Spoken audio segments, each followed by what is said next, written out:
might be 0-4, but this season is actually going to be a ton of fun. It's next on Locked On Jazz. Bum bum bum bum bum bum bum bum bum bum bum bum bum. Pow.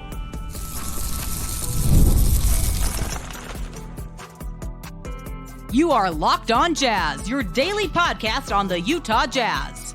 Part of the Locked On Podcast Network. Your team every day. How are you? I am David Locke, radio voice of the Utah Jazz, Jazz NBA insider. This is Locked On Jazz. It is your daily podcast on the Utah Jazz, giving you insight, expertise, geeky numbers, and hopefully making it way better to be a Jazz fan each and every day. Thank you so much for making Locked On Jazz your first listen of the day.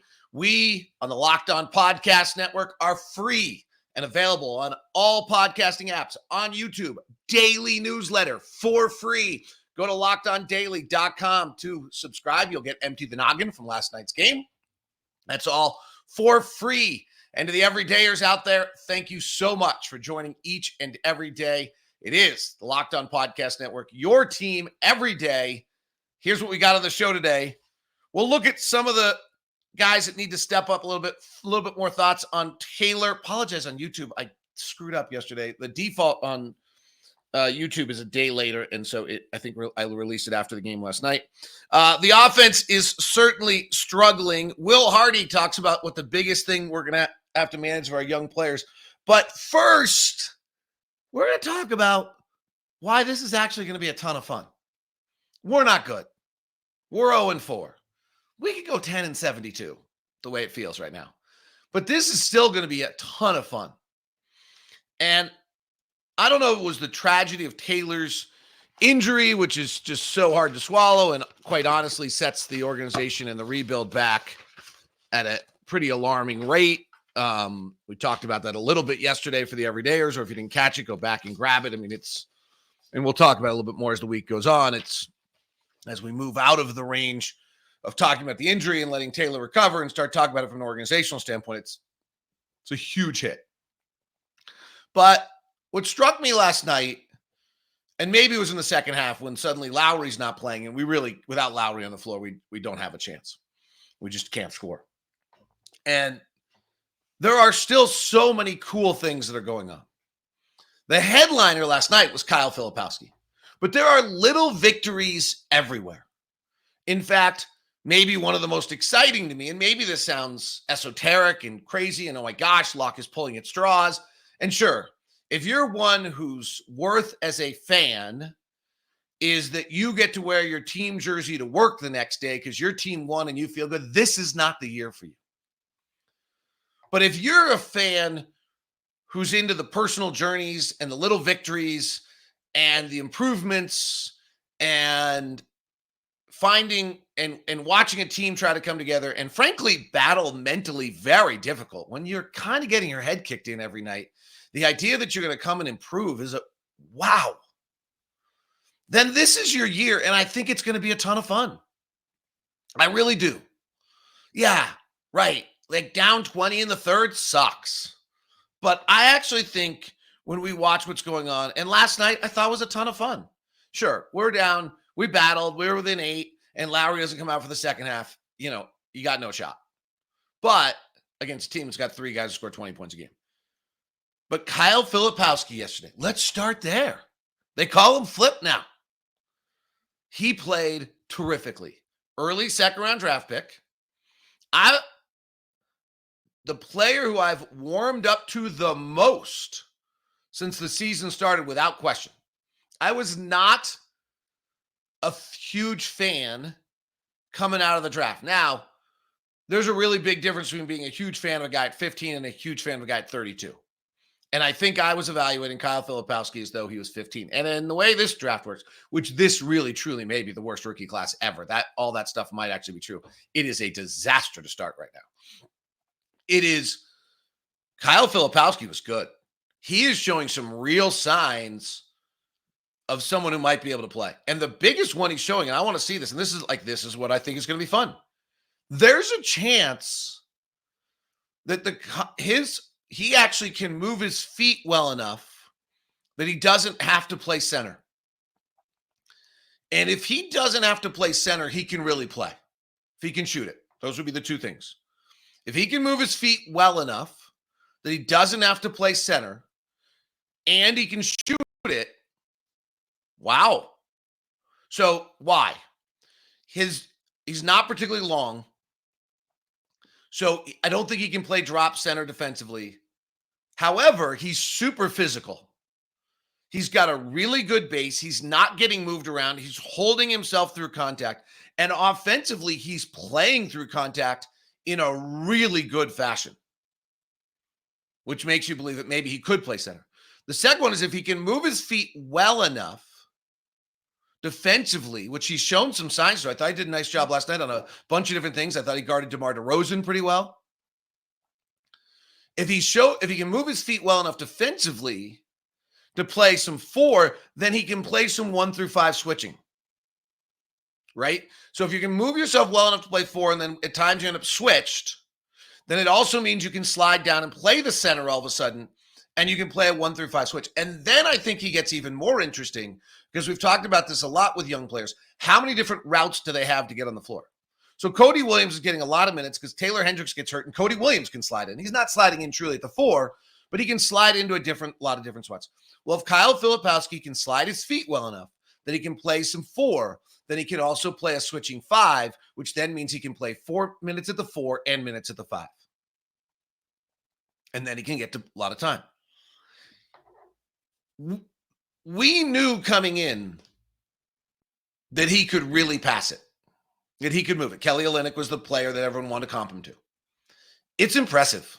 He really moves the ball. On a roster of guys that don't move the ball, and we got some guys who are having a shot a minute right now. They are not kidding around. They're in the game, and they're there to score. He really can move it. And then the other thing, at 6'9", or 6'10", or 6'11", depending on the various different reports you have on him. I'm going to have to find out from our team like what he actually measured at so we can decide. Basketball Reference has him at 6'11". Something else had him at 6'9". Let's go with 6'11". At 6'11", which gets exciting, he can really move it. And at 6'11", your passing lanes are forever because you're big enough and tall enough that you can see. And so if Filipowski, there's no question he's going to be able to pass it. He sees the floor beautifully. He's got his head on a swivel. He's looking to pass. It's his instinct.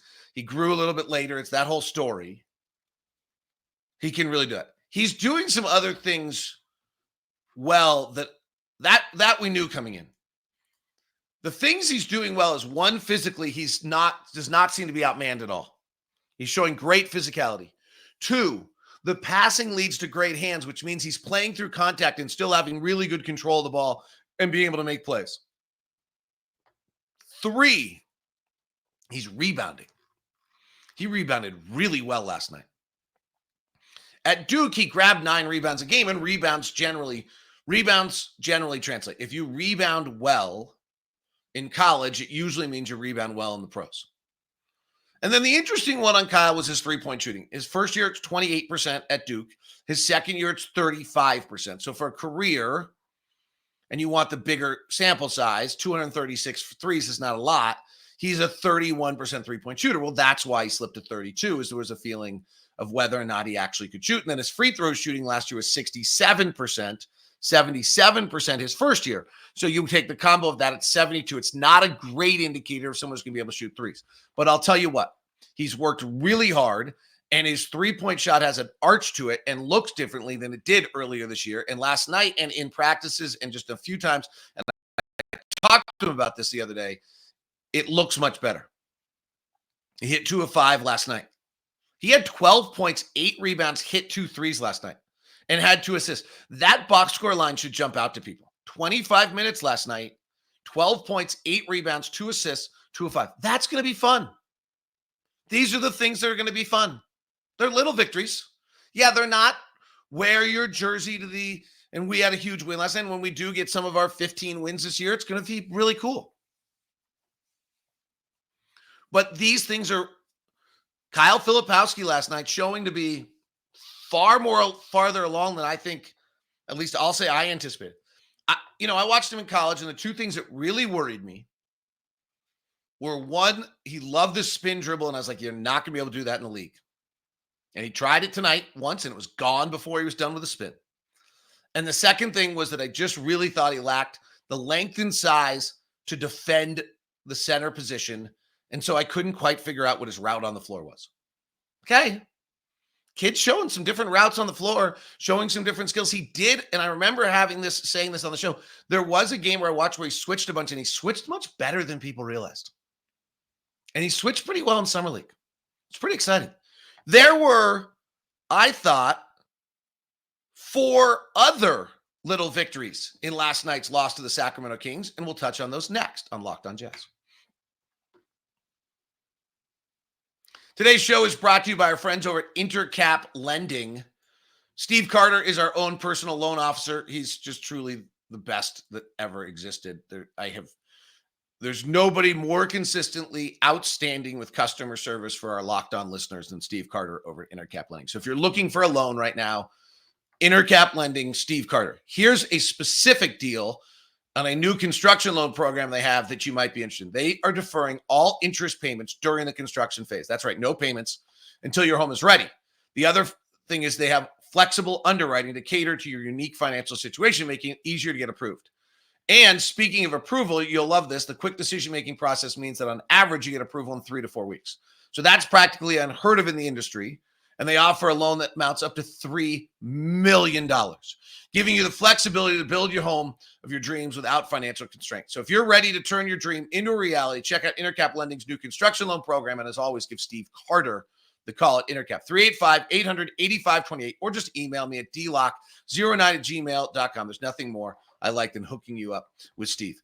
Don't miss out this fantastic opportunity, and don't miss out on working with Steve Carter. dlock09@gmail.com. Today's show is also brought to you by our friends over at Prize Picks. Download the app today. Use the code LOCKEDONNBA. Get $50 instantly back when you play $5.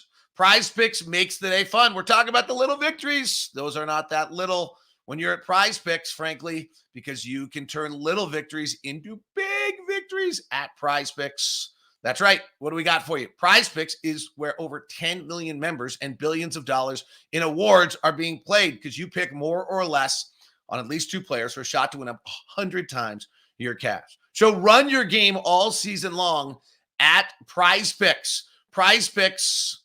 Download the app today. Use the code LOCKEDONNBA to get $50 instantly after you play your first $5. That's right. Prize Picks. Run your game. Who do you got? Who do you think is going to score more or less? Who do you know about that somebody else doesn't? What matchup are you on? Who do you think's got it flowing tonight? Who's hot?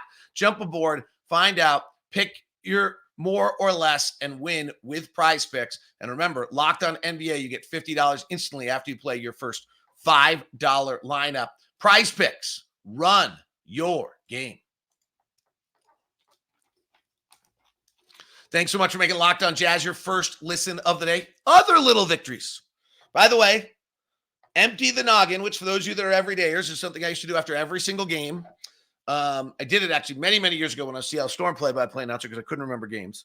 I'm doing it again, and it's exclusive to the Locked On Jazz newsletter, which is free. Go to LockedOnDaily.com and subscribe to the Locked On Jazz newsletter for free. We do everything for free at Locked On. All right, Cody Williams, little victories. Cody Williams, 1, hit 3 threes last night. 2, is having a really hard time getting shots off. He's going to get the first crack at Taylor Hendricks minutes. And it's going to, Will Hardy made the comment that the problem is going to be that managing the mental load is going to be really hard on guys like Cody Williams. Like night in and night out, Cody Williams is going to mark up. Last night he started on DeMar DeRozan.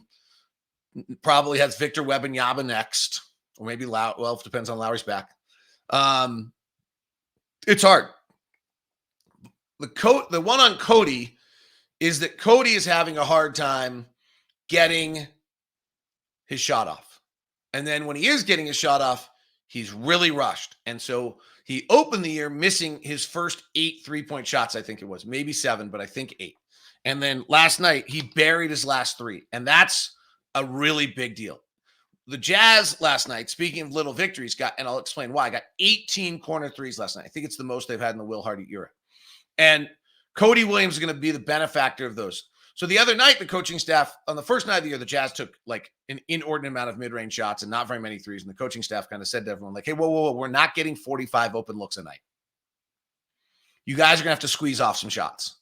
Like, you're not getting, and Cody, who we've talked about last year at Colorado, played with 3 seniors and really was kind of playing subserviently to them and acquiescing to them all the time. I think has a tendency to only shoot it if he's completely wide open.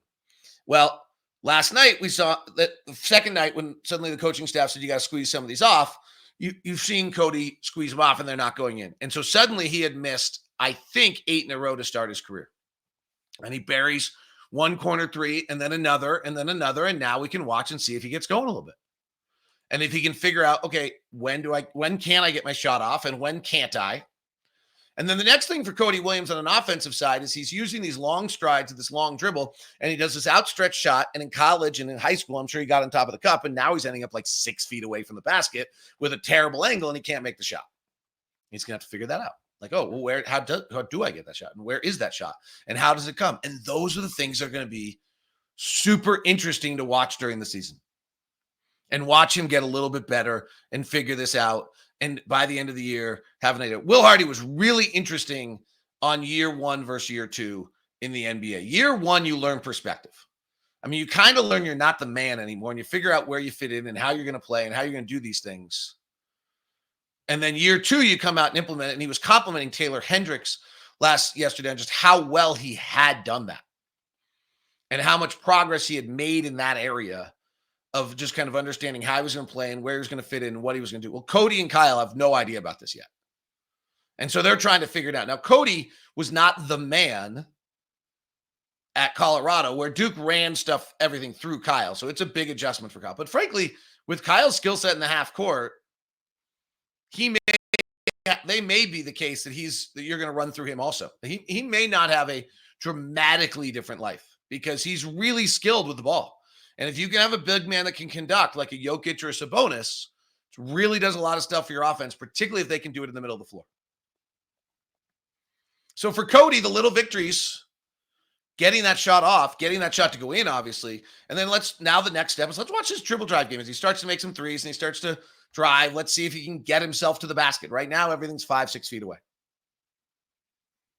On an individual note, the other one that I was really excited to see last night was Brice Sensabaugh. Brice is going to get a few more minutes because Taylor's out. And Brice is a really good shooter. When he gets his base set, he's a really good shooter. He's got to get his base set a little faster. It's the NBA. It's quicker. He's evolving out of this is like, I think this is going to be really fun and really interesting. At Ohio State, he was a bully. He had this big body. He overpowered people. He bullied people. And he got his shots from his spots. And in the NBA, suddenly last year, everything was 2 feet off where he wanted it to be. And he couldn't make his shots. And then he didn't make his threes because I think he just got rushed taking them. Well, now, last night, he looked really good. And he is beginning to look more and more comfortable every night. Last night, he buried 3 threes. And Brice, it's going to be really fun to watch what Brice is capable of doing this year from a shooting standpoint, because I actually think he's a good shooter. And Brice, I don't have expectations that Brice Sensabaugh is going to be an NBA starter. That'd be super cool if he does, but with that draft position, I just don't. But he's opened the year shooting 42% from the field and 42% from 3. Okay, whoa. Early. But with 3 a game, it's not like he's not taking any. Let's keep an eye on it. Like if Brice Sensabaugh is suddenly a 38% three-point shooter, then he is an NBA rotation player, and the Jazz have got a little something there. That's pretty exciting.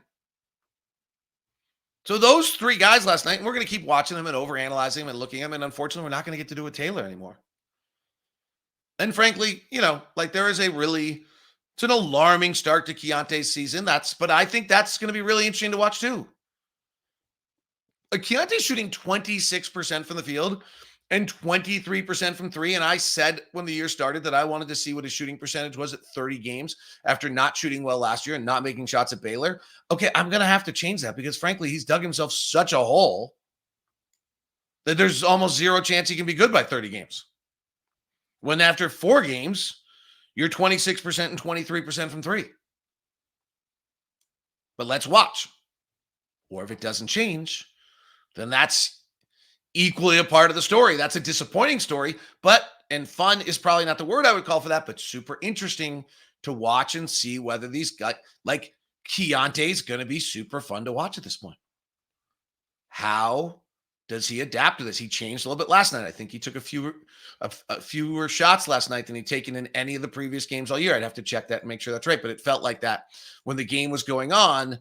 It really felt to me like Cody was taking, or excuse me, that I thought I had a player game log that I built here, maybe not. It looked to me last night like Keyonte was really picking his spots, bypassing, trying to get other guys going. I think he had 10 assists last night with a double-double. That was a different player last night. He's adapting a little bit. He, of course, goes 3 of 13 by the end of the night. He goes 2 of 10 from 3. I like the 10 threes. He's getting 8, 9, 10 threes a night. It's pretty awesome. He ended up with 11 assists, but that was a different player to me last night, trying to figure it out. Pretty interesting. This is going to be fun. It's not going to be wins.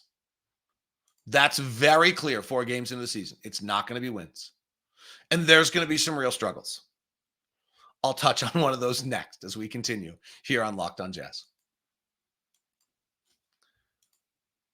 Today's edition of Locked on Jazz is brought to you by our friends over at Game Time. If you're looking to go to an event, Game Time is your answer, the official ticketing app of Locked On. Download the Game Time app today. Use the code Locked On NBA for $20 off your first ticket.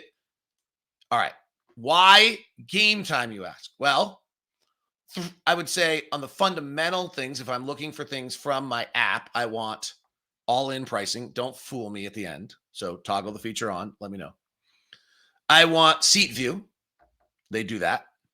I want a lowest price guaranteed so I don't have to go search 5 different apps at one time to figure out where I'm going to buy my tickets.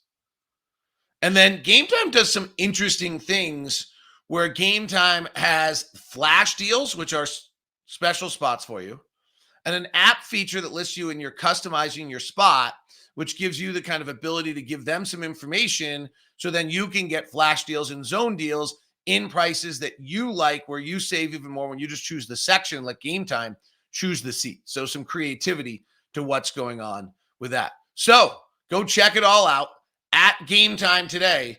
Game Time, download the code Locked on NBA for $20 off your first purchase. Terms apply. Create an account. Redeem the code Locked on NBA for $20 off your first ticket, your purchase with Game Time. All right, this is not going to be without struggle this season, but it's going to be fun. Our offense is really, really scuffling. Really, really scuffling. And so last night, where we got 18 corner threes, was a great improvement. Will Hardy pregame, I asked, what are you looking for offensively for victories? And right now, the first quarter offense for the Jazz is 24 points, 23 points, 19 points, and 22 points. They're not getting to 25 points in any first quarter yet. The offense is 5 points per 100 possession worse than anyone else in the NBA right now. And the offense is, for the games, under a point a possession. Like, if this doesn't change, we're going to be like one of the worst offenses in 20 years. I'm sure it'll change, but right now, that's where we're heading. Like, there has not been an offense that's below a point of possession in, oh my goodness. However, like last night, we had 18 corner threes. Okay, well, why is that a big deal? Why is that a little victory? Because it means the decisions are being made earlier. The night before, we had like 13 shots blocked. That means you're driving the basket, not quite sure what's going to happen at the end of it, a little aimlessly. You're in so deep that they suffocate you with their big men. You have no way out, and you end up getting your shot blocked without any chance to making it. The Jazz 2-point shooting so far this year is really, really bad. Well, last night, you're seeing the Jazz guards make decisions earlier. I'm sure it's clear they had a film session on this Will Hardy talked about it in pregame. And they're making the decisions earlier. And they're making these passes to the corner. And all of a sudden, you got 18 corner threes. Okay, that's pretty great.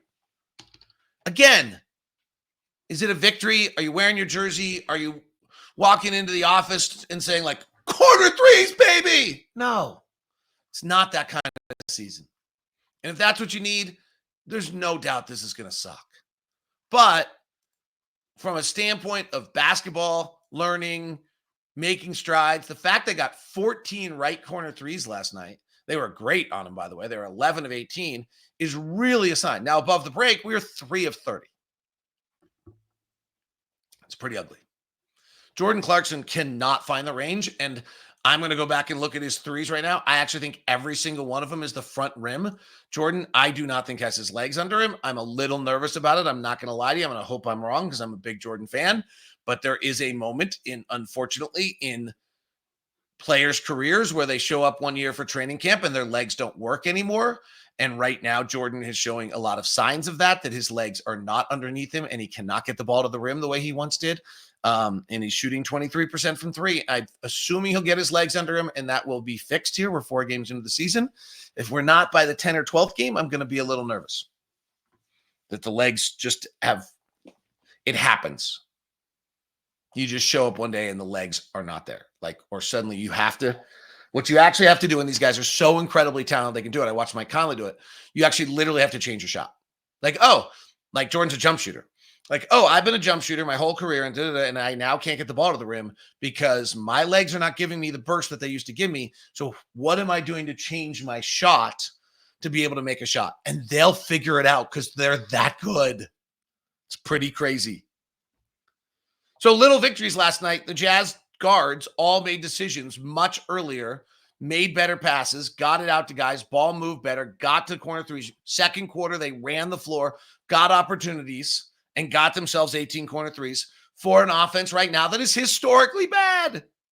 Thank God they hit corner threes last night. And it might stay historically bad. When Lowry is off the floor, we can't score. Almost can't. Not zeros, but 14 points in 12 minutes is close. The game yields you a certain amount of points all by itself. We're not getting much more than that when Lowry's off the floor.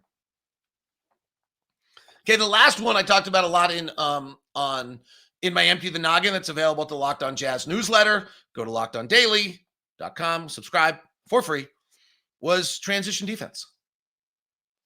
Last year, we were so bad in transition defense. Almost historically bad, frankly. We allowed, I think, 3.5 more points in transition defense than any other team in the NBA. Not more than average, more than any other team in the NBA. Last night, we were playing the team that gets the second most points in transition. They were on a back end of a back-to-back, so you could probably discredit this a tiny bit. But instead, last night, we did a fabulous job, and we, in the first half, only allowed 2 fast break points. It's great. Okay, here's my last thing about little victories this year and making this year fun. There's going to be 2 things I think we have to watch, and we're probably going to get to play around with these a little bit to make them fun for us. And that is sample sizes.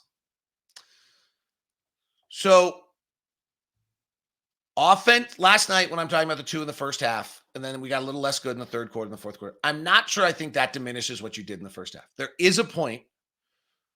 Offense, in this case, it's the case that the offense is struggling so badly that there is just zero chance your defense can actually hold the entire night. And so when you're looking at this season and you're looking at these moments and you're looking at progress, you might have to say hey, that was a good quarter or that was a good half. Not a great game, but a good quarter and a good half. And the longer you can do those stretches, the better. But mentally, if your offense is really 5 points worse than anyone else in the league, there's a point you break down. And I think we have to be understanding on what those points are when the players and the group collectively breaks down, and look at sample sizes that instead give them a chance that says, okay, we showed we can do that for 17 minutes. Can they do it for 21 the next time?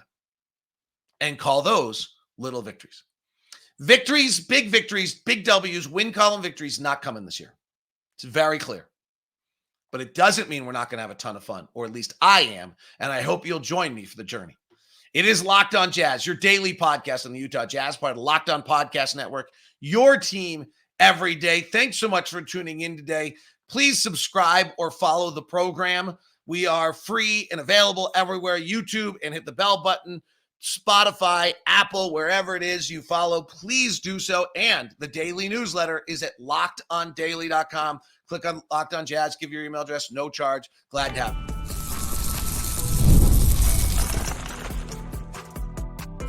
you. You are Locked On Jazz. Your Same thing I did the other day. I have something wrong here. I'm going to send you the first ever national 24/7 sports show, but starting Monday, we're going to send you the 24/7 NBA channel. That's a little secret. Talk to you soon.